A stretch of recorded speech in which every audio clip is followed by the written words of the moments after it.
Ambulance పైలట్గా విధులు నిర్వహిస్తున్నాను. 2022 మే నెల 19వ తారీఖు మేము జాయిన్ అయ్యామండి విధుల్లోకి. గత ప్రభుత్వంలో జాయిన్ అయ్యామండి.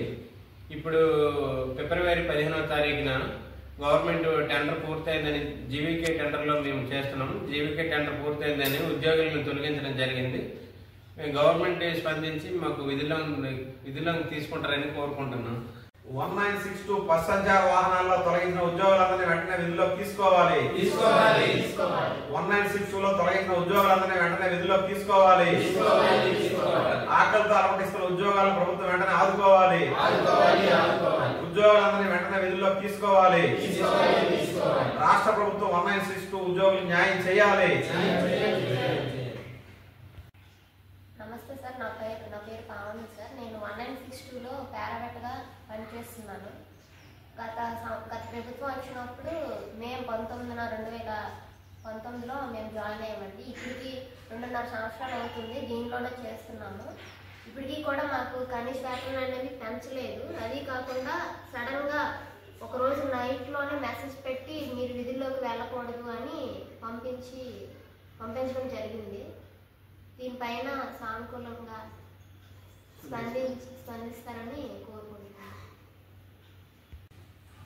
రాష్ట్ర వ్యాప్తంగా 1962 బస్సు సంచార వాహనాల్లో పనిచేస్తున్నటువంటి డ్రైవర్స్, పారామెట్ సిబ్బందిని రాష్ట్ర వ్యాప్తంగా 1200 మందిని ప్రభుత్వం తొలగించడం జరిగింది. ఇప్పటికే యూనియన్ తరఫున రాష్ట్ర నోడల్ ఆఫీసర్కి ఇతర అధికారులు కూడా యూనియన్ నుండి రిప్రజెంట్ చేయడం జరిగింది. ఖచ్చితంగా విధుల్లోకి తీసుకుంటామని చెప్పారు. కానీ ఫిబ్రవరి 15వ తేదీ నుంచి ఇప్పటికి కూడా వీళ్ళకి ఉపాధి కల్పించకపోవడంతో 1962 సిబ్బంది అందరూ కూడా తీవ్రమైన ఇబ్బందుల్లో పడుతున్నారు. అందుకు రాష్ట్ర ప్రభుత్వం ఎప్పటికైనా సరే 1962లో పనిచేసే బస్ సంచార వాహనాల డ్రైవర్లు, పారామెట్ సిబ్బంది అందరూ కూడా వెంటనే విధుల్లోకి తీసుకోవాలి. అలాగే కనీస వేతనం, పిఎఫ్, ఈఎస్ఐ, ప్రభుత్వ సెలవులు, అలాగే ఒకే కేటర్లో పనిచేసిన ఉద్యోగులందరికీ ఒకే రకమైన వేతనాలు ఇవ్వాలని చెప్పి సుప్రీంకోర్టు ఇచ్చిన తీర్పు ప్రకారం సమాన పనికి సమాన వేతనం కూడా అమలు చేయాలి. ఎందుకంటే జిల్లాలో 18 వాహనాల్లో పనిచేస్తున్న 42 మంది సిబ్బందికి ఈరోజు ఉపాధి లేక కార్మికుల తాలూకా కుటుంబాలన్నీ కూడా తీవ్రమైన ఆర్థిక ఇబ్బందులు ఎదుర్కొంటున్నారు.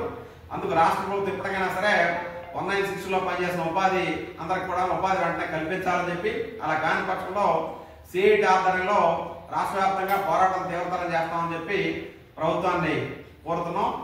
ఇప్పటికైనా సరే జిల్లాకు సంబంధించిన మంత్రులు, ప్రజాప్రతినిధులు కూడా 1962 ఉద్యోగుల తాలూకు ఆవేదన అర్థం చేసుకుని ప్రభుత్వాన్ని వెంటనే ఈ రకంగా ఉద్యోగులు కొనసాగించే విధంగా చర్యలు తీసుకోవాలని చెప్పి సిఐటిగా డిమాండ్ చేస్తున్నాం. ఈరోజు రాష్ట్ర వ్యాప్తంగా 1962 బస్సు సంచార వాహనాల్లో పనిచేస్తున్నటువంటి 1200 మందిని ఏజెన్సీ రద్దు చేసి ఉద్యోగులందరూ కూడా విధులు పెట్టేయడం జరిగింది. ఫిబ్రవరి 15వ తేదీ నుంచి కూడా జిల్లాలో కూడా 18 వాహనాల్లో పనిచేస్తున్నటువంటి 42 మంది పైలట్లు, పారామెట్స్ కూడా ఈరోజు ఉపాధి లేక మొత్తం వారి కుటుంబాలను కూడా ఆర్థికంగా తీవ్ర ఇబ్బందులు పడుతున్నారు. ఇప్పటికైనా సరే రాష్ట్ర ప్రభుత్వం వీళ్ళందరినీ కూడా వెంటనే విధుల్లో తీసుకోవాలి.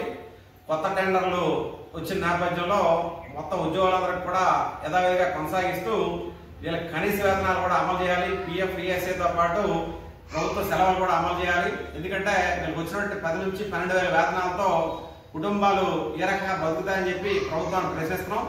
ఎప్పటికైనా సరే రాష్ట్ర ప్రభుత్వం ఉద్యోగుల తాలూకా ఉపాధికి భద్రత కల్పించాలి. అలాగే వీళ్ళ తాలూకా ఒకే కేటర్లో పనిచేసే ఉద్యోగులందరూ కూడా ఒకే రకమైన వేతనాలు ఇవ్వాలని చెప్పి ఇప్పటికే సుప్రీంకోర్టు ఇచ్చిన తీర్పు ప్రకారం వీళ్ళందరికీ కూడా కనీస వేతనాలు, సమాన పని సమాన వేతనం కూడా అమలు చేయాలని చెప్పి డిమాండ్ చేస్తున్నాం. ఆ రకంగా ప్రభుత్వం సానుకూలంగా స్పందించి 1962లో పనిచేసే